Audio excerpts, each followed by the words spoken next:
Welcome back to part 2 of the Beer Aficionados Fall Road Trip out to Green Bay, Wisconsin.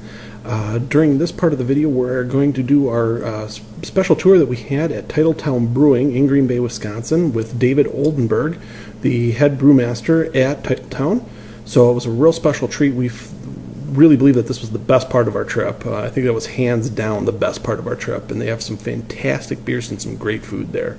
So if you are ever in Green Bay, Wisconsin, this is not a place you want to miss. So, well, I know this video is a little bit long, but it was well worth it. We thought we didn't want to cut too much of the whole interview out because it was such a great interview and such a great experience. So we hope you enjoy the experience as much as we did. So grab a beer and kick back and relax and enjoy the show.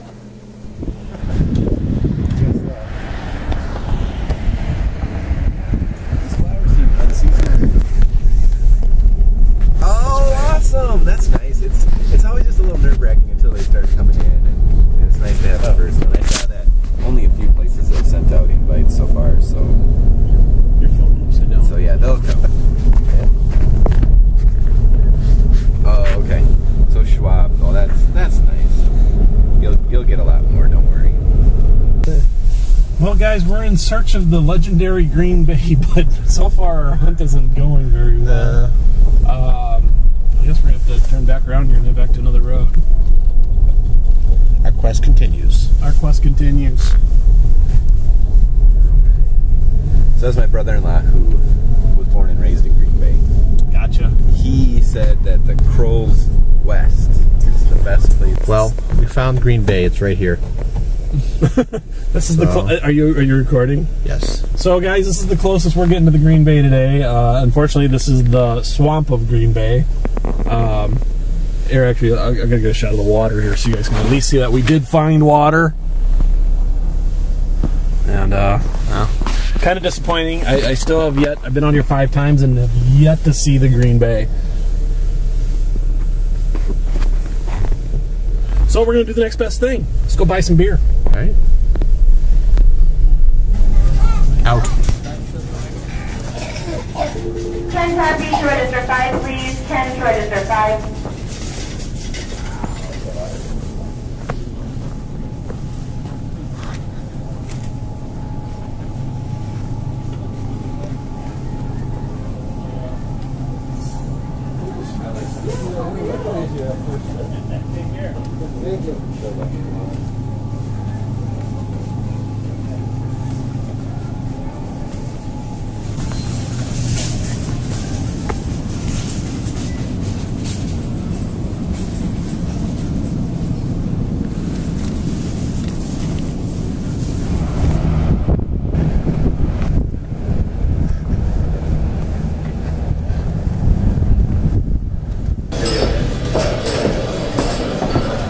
Craziest beer that you ever made? Home or here? Either or. Surprise me. Well, the one that comes to mind right away is this one we did last winter, I guess, called Smoke-O-Motive. It was a smoked Weizenbach, which is not which is not all that weird really, but you know, it was not something you see every day. And the funny part is, I thought, well, I'll be the only one doing a smoked Weizenbach, right? And so we brew it and we tap it and we bring it to a brew fest, right? And didn't the brew pub right next to us have a smoked Weizenbach? Really? Nice. We do a lot of new recipes. So we'll do, let's see, about 30 batches a year for 30 beers a year that either we've never done before or we haven't done in a long time. Okay. So it's one-offs, seasonals, whatever. And we have a lot of fun with that. So our beer list, which you probably saw, we change that about every 1 to 2 weeks. Okay. So wow, it's pretty, yeah. So we're trying to keep it rolling. What capacity do you have for brewing? Well, we can do, we have a 15-barrel nominal brew system, and we have 5 fermentation tanks. Okay. So it's a, you know, so what is that? You know, this year we're going to do about 1,700 barrels, which is a lot for a brew pub. And you know, the only way to do more than that would be to, you know, get rid of anything that takes longer than 2 weeks in the tank. Basically, no lagers, something like that. We don't quite want to go that far. Right. We do mostly 2 week ales, but not, yeah. But have you guys ever done the lager here? oh sure, yeah. Okay. In fact, we have a year-round lager. Okay. Yeah, we have our Schwartz beer. Gotcha. Dark Helmet Schwartz beer is a year-round lager. So we like to, and then every so often we do. And one of my favorite beers we ever made was the 2010 version of Boathouse Pilsner.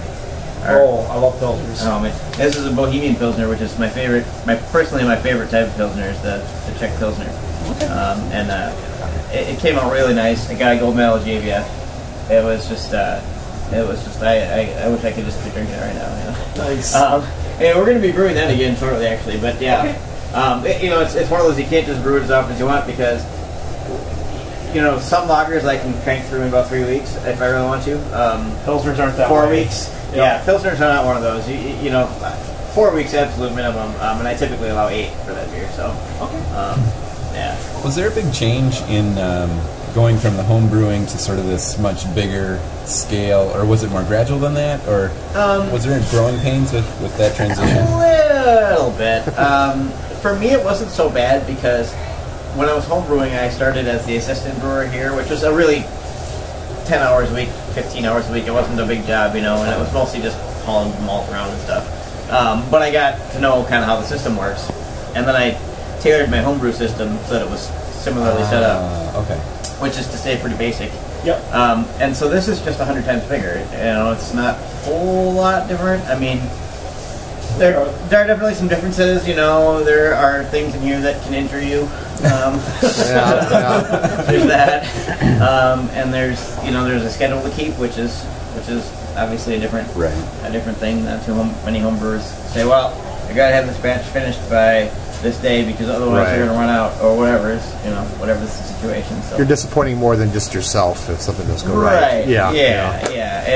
And so I guess maybe one of the challenging parts was saying, okay, I have 4 fermentation tanks, which now we have 5, but at the time we had 4. And which beer is going in which tank, which day, and then we're going to empty the tank, and then what are we putting in it next? And you kind of have to forecast out, a couple of months to really, a lot of organization. Prioritizing it and okay, do I want to brew this one to make sure we don't run out of this one? I don't want to brew that one to make sure we don't run out of that one. Which one can I push off a little bit further? Mm-hmm. To make sure that we, I'd like to do a lager, so can I push off some ales? While I tie up my tank with a lager and get away with it, Right. So there's that sort of thing. There's a lot of math. But yeah, I mean, otherwise it's the same basic process, right? And the other thing I guess I've just noticed is that people are willing to try just about anything. I was always when I first started here, I was always kind of afraid to do things that were at all off the wall. We did a rock beer one time, and I thought, oh man, I don't know if this is gonna sell. But you know what? It did. Yeah. People bought it. People liked it. Not everybody liked it, but that smoked Weizenbach that sold. Yeah. Wasn't everybody's favorite, but people try it. Yeah. So I don't know if there's any particular trend. Just this hop thing: white IPAs, black IPAs, double IPAs. Not entirely sure why this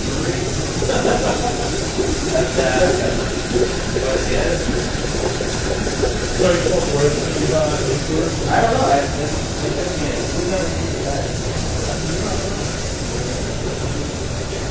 Not sure what everybody never knows if I can detail there.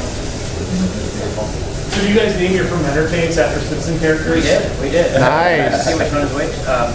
Maggie is much younger than the other fermenters. Oh, nice. All the rest of them are 16 or so years old. Maggie is about 3 or 4. So when did you decide that this was going to be your career? Did you always have this? You must have done something before? Or? I was a software engineer. Okay. And I actually wound up doing a work from home job as a software ready consultant type guy, which is a pretty good job. Yeah. And then I was home brewing at the same time, so I home brew on the weekends. And my home office was across the hall in the apartment from the second bathroom, which I converted into a fermenting room. And so I'd be always just jumping across the hall for a few minutes and Right. let's see how that fermentation is progressing. Right, Let's see how the beer's doing. You know, Right. Got more and more if I'm more interested in the beer than I am in the code over here, I should probably Look into that. think about looking into that. Yeah, nice. So if you could give advice to somebody that's done a good amount of homebrew but is thinking about taking the next step, what would they do to get involved in like what you did? Or do you have advice? There's definitely some luck involved, unfortunately. Yeah.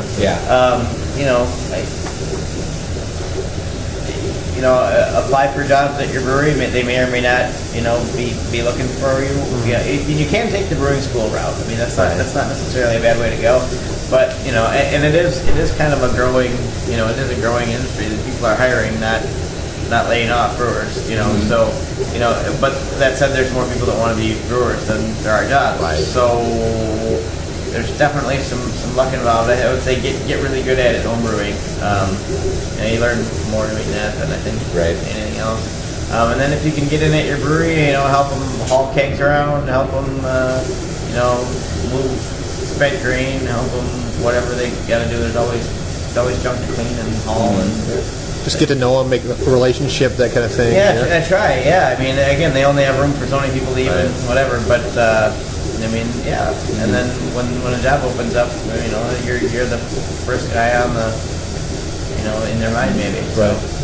And then how does it work with the other brewers here? You guys all talk and work on the same beers together, or somebody just kind of takes theirs and does it from start to finish? Some of both? Well, a lot of them are. Let's see. It kind of works where if you came up with a recipe, I'll try to, we try to schedule it so you brew your own recipe, right? Sure. If not, then it's kind of whoever happens to be working that day is, brews whatever we're brewing that day. Okay. And I do try to make it though, so that, when I set the schedule, so yeah, if you come up with a new idea, you generally want you to see it through the end. Right. But sometimes it works that way and sometimes it doesn't. So, Sure. But most of the time it does. Okay.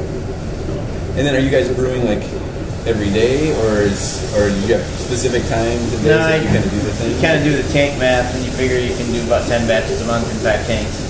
Okay. So that's about how many we do. But we kind of have a weekly rotation that's pretty set.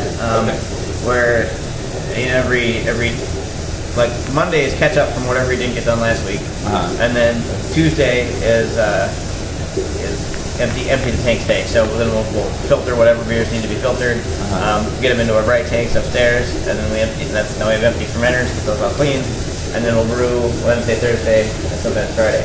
Okay. And then Saturday we take a bunch of beers, clean bright tanks, and then those bright tanks are ready to go for next Tuesday. Okay. And so how many hours are you actually here working on stuff? It's 3 guys full time. So 40 hours for all 3 of you guys? Or more, yeah. Right. So, yeah, it's funny. There's a lot of cleaning and there's a lot of, moving beer from place to place, unfortunately. And So is this the tag for the type of beer that's in here right now? Yeah. So we got brewing here today. Yeah, that's, what is that? red. Sometimes they write funny things on here today.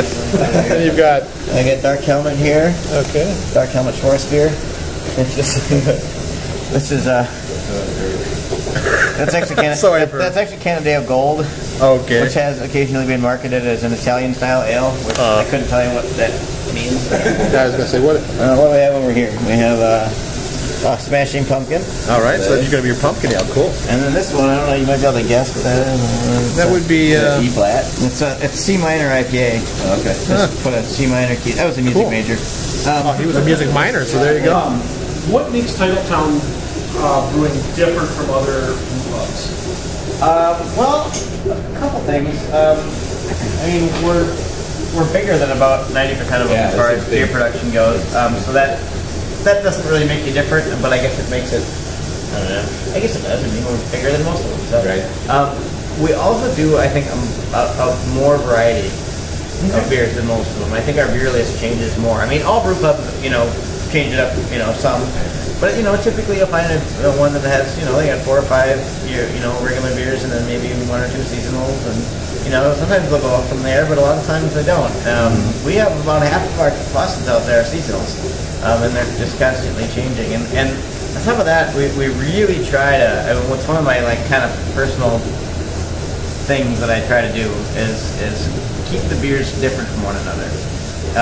So we don't have a base malt, for example. Every beer has its own. I mean, some of them have the same base malt in them, but it's not like, we use Reese 2-row for everything. It's not the company base malt. We don't have a company base malt, no.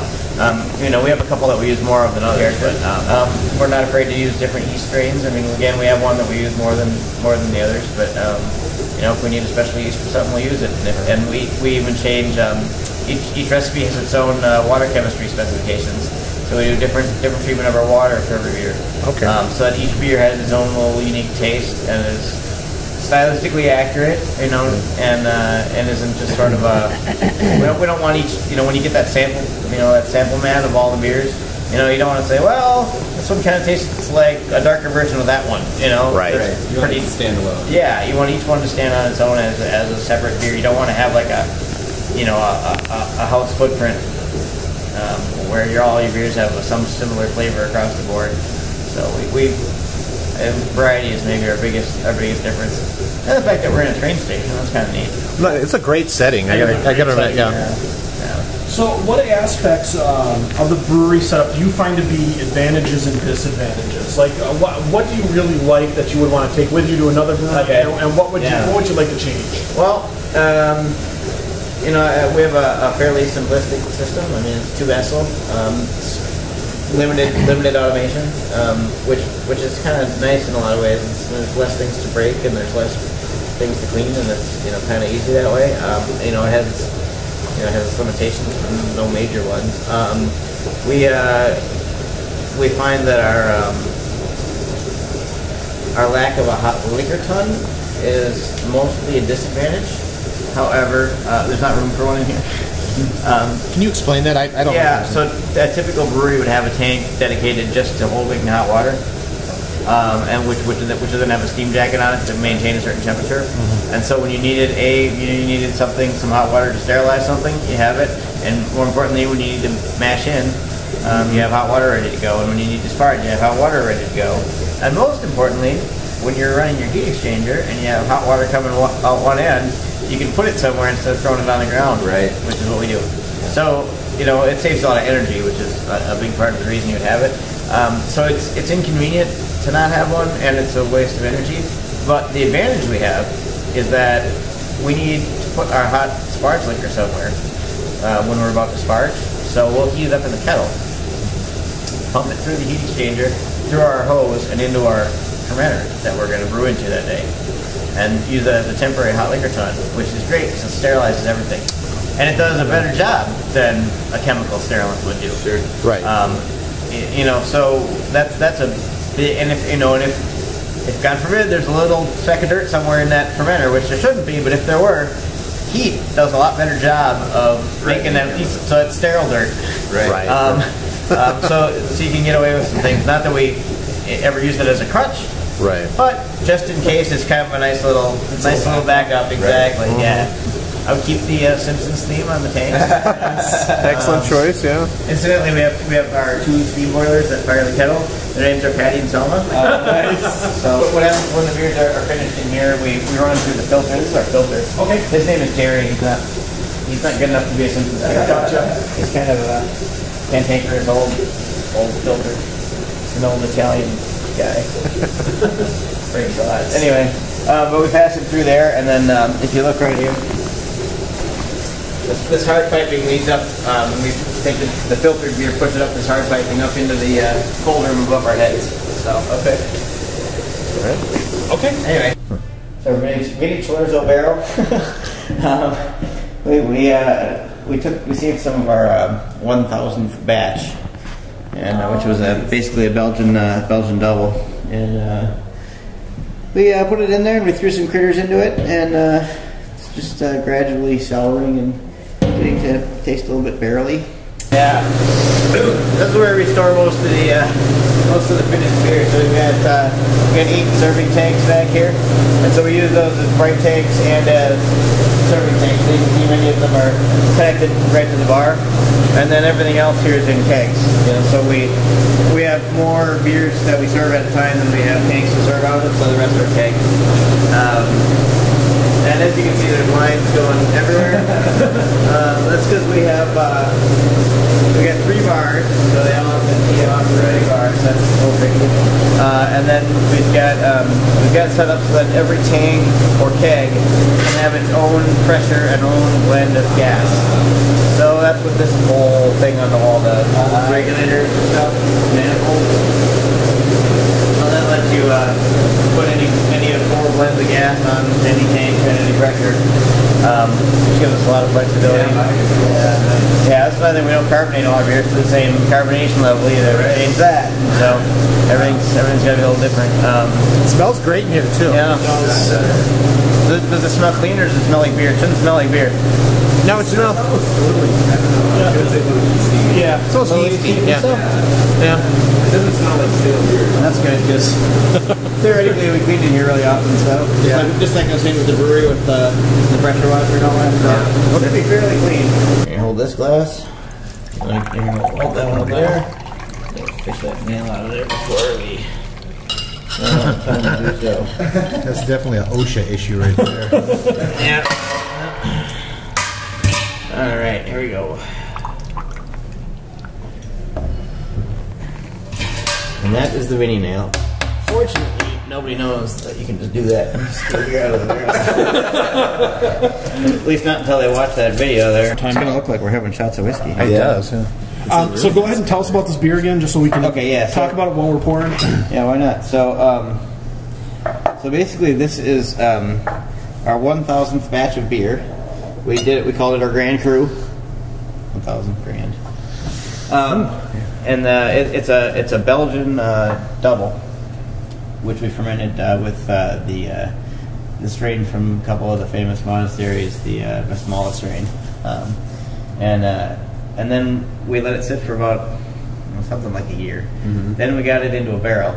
We still have some of it unbarreled sitting, so that if this gets too intense, we can blend it down again. Oh, yeah. So we got it in the barrel, and then we pitched some Brettanomyces bruxellensis into it, and let it get kind of a, that, I don't know if you know what Brett character smells like, but kind of. Is that what that is? Kind of that horse blanket barnyard funk to it. That's from the wild yeast, or that's not truly wild, but the unusual yeast. Mm-hmm. And then after that, we pitched some bacteria, Pediococcus bacteria. It could taste like butter, just so you know. Thanks for hosting us. So cheers. Cheers. Yeah, cheers. Prost. No, it's not. Sometimes there's a phase where the Pediococcus will make diacetyl, and the Brettanomyces has to mop up the diacetyl.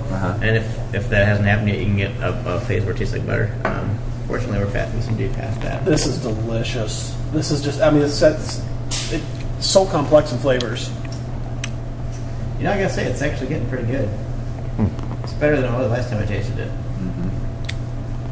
What ABV do you think that's at? What ABV?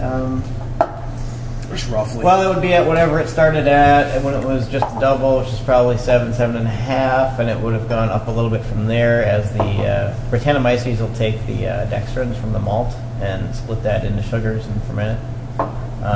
So it would have gotten a little stronger than that. So I'd say it's in the 8-ish% range. God, it has such a nice finish to it. It does. It leaves a very nice taste on your tongue.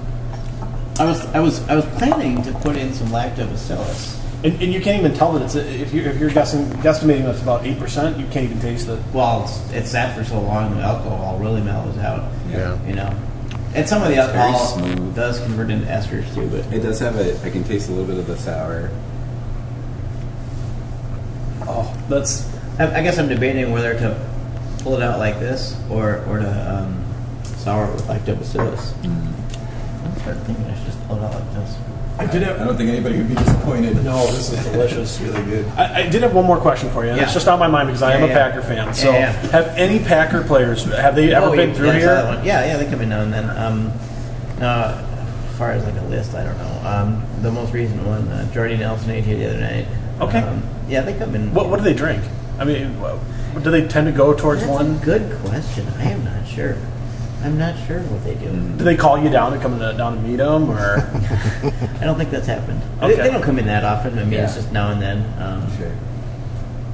We were gonna have Aaron Rivers was gonna come in for something, and he ended up going somewhere else. We're kind of like, no, we get the occasional celebrity in here. Or whatever, yeah.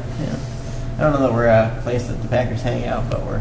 They should be. I mean, they're missing out on some great beer.